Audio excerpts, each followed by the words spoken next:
એક વાત કહું ને છે એ પહેલાં પેલા એક બીજી વાત કહી દઉં.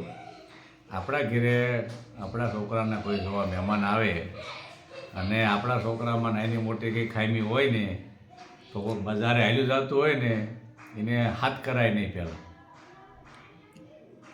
કારણ કે આપણા છોકરી હોય ને તો એ કે બોલ્યા ઉગીના રહે નહીં. જો સાંભળો સાંભળજો એટલે હો. છોકરો જોવા હાથ કર્યો કે બેન ઘડીક પારો હેઠો નાખી સારી રકે બેઠી કરતી જા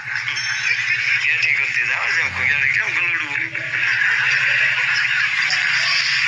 અરે બેન મારે તે કામ છે કે પેલી એક રકે બેઠી કરતી જા. કોણ મહેમાન આવ્યું તા કે મારા દીકરાને જો આવ્યા તા કે કેવો ઓલો ભાઈ આવે એને જો આવ્યા મહેમાન એના બાપ ઉભા થઈને વહી આવી જાય. આમ થાય. કોઈ બોલાવાય નહીં હો, આડોશી પડોશીને આવું થાય પછી.